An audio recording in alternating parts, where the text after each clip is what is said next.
Ifantoka amin'ny laharam-pahamehana roa ny anam-pamokahana ny investissement amin'ny taona 2024 izay voarakitra ao amin'ny volavolan-dalàna amin'ny feny teti-bola-panjakana izay natolotra irindra Rabarni Rinarson, ministry ny toe-karena sy ny fitantanam-bola tao amin'ny antemera-pirenena Androany Alatsinainy. Ny voalohany amin'izany dia ny fividianana fitaovana ho an-JIRAMA hamahana ny olan'ny jiro izay mianjady amin'izao fotoan'izao.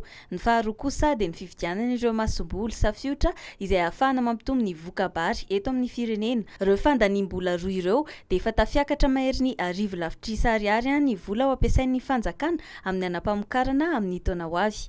Ahafahana mampitombo ny vola ampiasaina amin'ny anam-pamokarana na ny investissement dia ahena 100 ny fandanimbola isan'andro n'ireo ministera sy andrim-panjakana raha ny fanazavan'ny ministra Trany.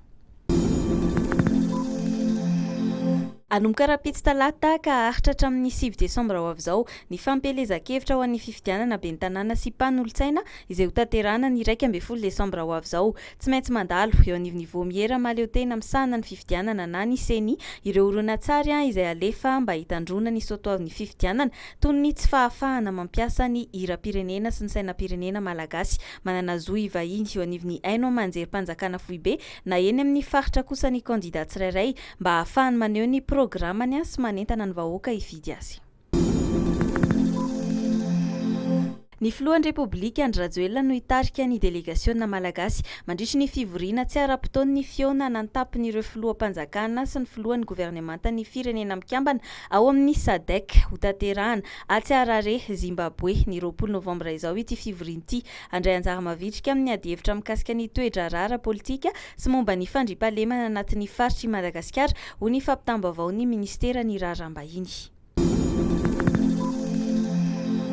Mandidina ny 2,50 sy 2,000 kilometatra atsinanan'ny Sainte-Marie no misy ny Foibe n'ilay rivo-doza Beky tamin'ny tapakandro maraina teo. Raha ny fanazavana nomen'ny Foibe famantarana ny toetry ny andro, tsy misy ahina ny ho fiantraikany mivantana amin'ny toetry ny andro eto Madagasikara araka ny vinavinan'izy ireo miaina miandalana ny herin'ity rivo-doza ity. Na izany aza dia sokajiana ho cyclone tropical hatrany ity rivo-doza ity ary tsy mitsahatra manara-maso ny fivoaran'ireo teknisianina eny Ampandrinomby.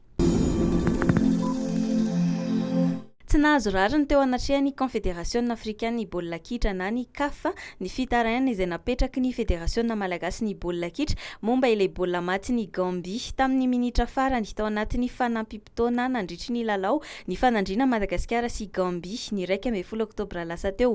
Nanamafy ny voamiera ny mpitsara ao amin'ny CAF fa ara-dalàna ny fanapahan-kevitra noraisina teny Akianja na dia nisy aza ny fisalasalana teo amin'ny fitsarana ny zava-nitranga ka niteraka ny savorivory. Manamafy ny vokatra arak'izany ny CAF fa resy tamin'ny sarono iray Madagasikara tamin'io lalao io.